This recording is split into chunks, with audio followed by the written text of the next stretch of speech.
In our last video, we implemented measures to take our report to the next level. Now let's polish up everything and explore the data. Looking again at our map, you'll see that most of the circles are about the same diameter.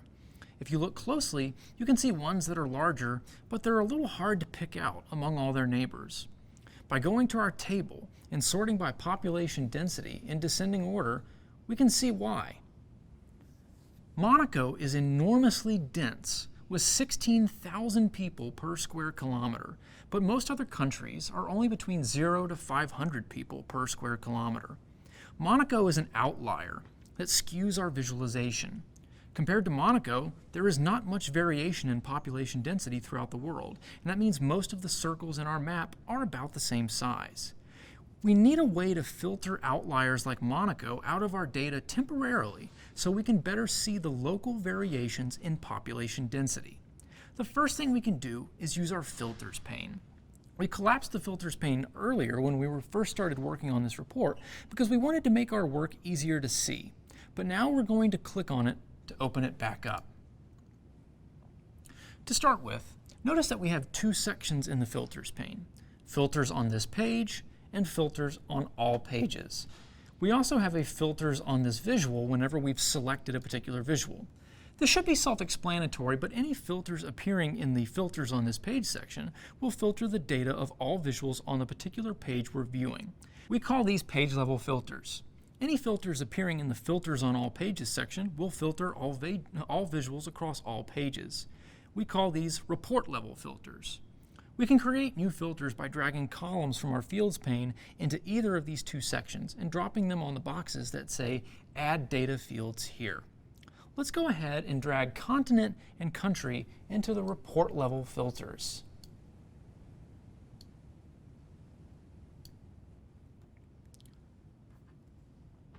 This creates new filters for each of those columns. After we've created a filter, it will automatically show us its options, but we can collapse each filter and hide its options by just clicking on the top of the filter. Let's say we don't want to change continent right now, so we'll just click to collapse it and focus on the country filter. Below the word country, we see a bit of text that says is all, which means we're currently not filtering anything. We're showing all continents and all countries. When a filter is expanded, we see a list of all the possible values for that column. And next to each country name is a count of the number of rows in our data set with that particular value. Our table is one row per country, so it makes sense that each of these says 1. And to the left of each country is a checkbox, so we can select our countries from the list.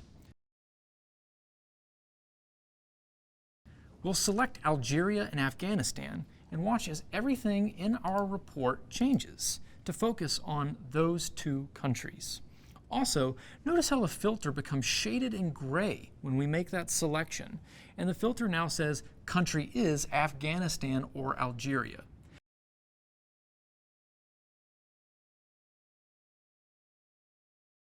This is Power BI trying to tell us that the filter is active, as in currently being used, to help differentiate it from other filters that aren't currently being used, like the continent filter, which is still shaded white. Then, to go back to all countries, we can either click the Select All option at the top of our country list, or we can just unclick the box for Algeria and Afghanistan. If we wanted to require our users to only look at one country at a time, the checkbox at the very bottom of the filter gives us a way to do that.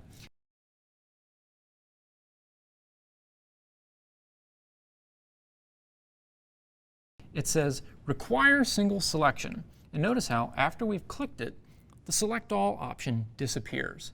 And now we can only choose one country at a time.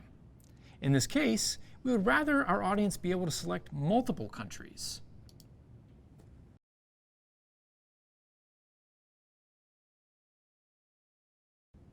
So we'll uncheck this option.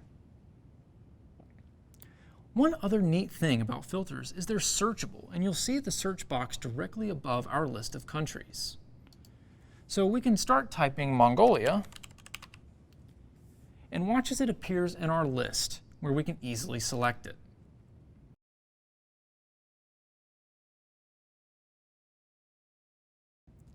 Finally, at the top of our filter, we see a few icons.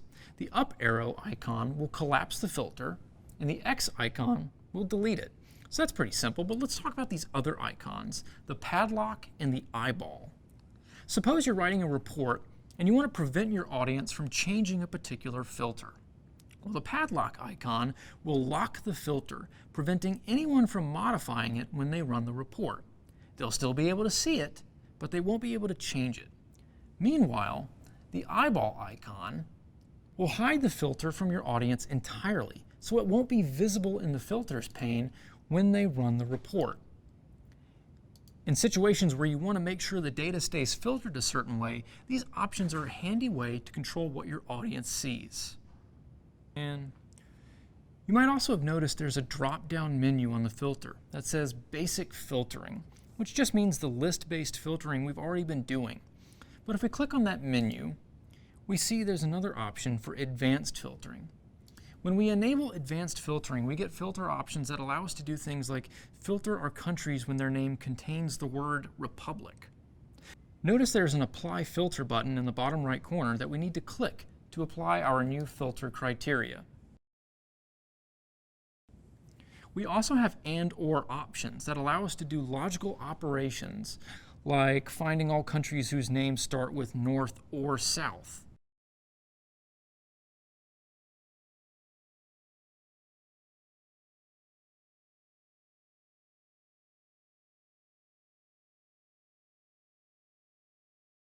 We can also do negative comparisons like does not contain or does not start with.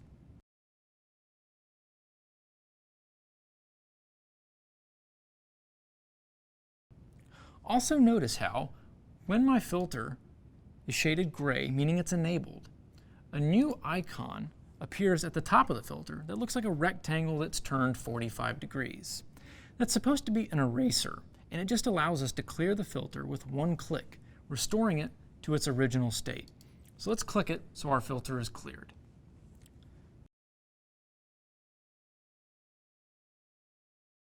Next, we'll select our map visual from the report canvas and look back at the Filters pane. Notice that third category that wasn't there before, filters on this visual. And we can see three boxes underneath that say continent, country, and population density. These are our visual level filters.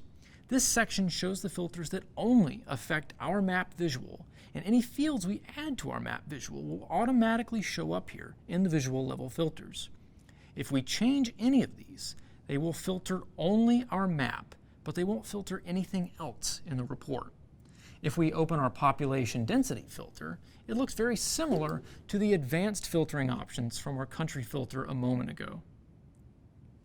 We can specify certain values, and there's an and/or option. This actually gives us a good way to filter out our outliers. In this first section, let's put is less than 1,000. In the first section, let's put is less than 1,000, then keep the and operator. And in our second section, we'll say is greater than 1. So we're telling the map to only filter on those countries that have a population density between 1 and 1,000 people per square kilometer. Then click Apply Filter and watch as our map visual updates, and we can see a much greater degree of variation in the diameters of all these bubbles on the map. We can now see concentrations of densely populated countries in Western Europe and the Caribbean, but also note how none of the other visuals on our page have been affected. Only the map has changed. There's one more filter type we need to look at. To see it, let's first clear our population density filter by clicking the eraser icon. Then let's collapse that filter and expand our country filter. Then go down to the drop-down menu that says Basic Filtering and change it to Top-In Filtering. Top-In filters are a special kind of filter that only exist on visual level filters, and they require a measure in order to work. What they do is they allow you to filter a visual to just the top or bottom ranked values based on a particular measure. In our case, we're going to tell the filter to show us the bottom 50 countries by population density. And to do that, we're going to type in the number 50 and then drag our population density measure from the Fields pane into this little box on the filter. In our case, sorry. That's all good. Sorry about that. I should have known that was going to happen. Now you're good. In our case, we're going to tell the filter to show us the bottom 50 countries by population density. And to do that, we're going to type in the number 50 and then drag our population density measure from the Fields pane into this little box on the filter. In our case, we're going to tell the filter to show us the bottom 50 countries by population density. And to do that, we're going to type in the number 50 and then drag our population density measure from the Fields pane into this little box on the filter.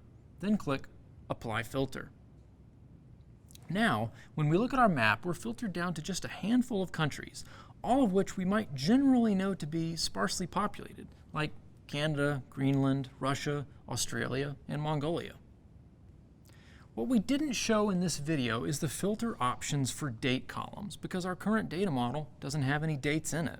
We're going to work a lot with dates in the coming exercises, but I want to go ahead and give an example of what date filters look like in Power BI. Just like other filters, they have basic and advanced filtering options, but they also have a unique type of filtering called relative date filtering, where you can filter the data by dates and times relative to today's date. Some examples would be dates in the last 30 days, dates in the next 2 months, or even just dates from this month or this year. In the next video, we're going to talk about another way of filtering your data with just a slightly different flavor. Stay tuned.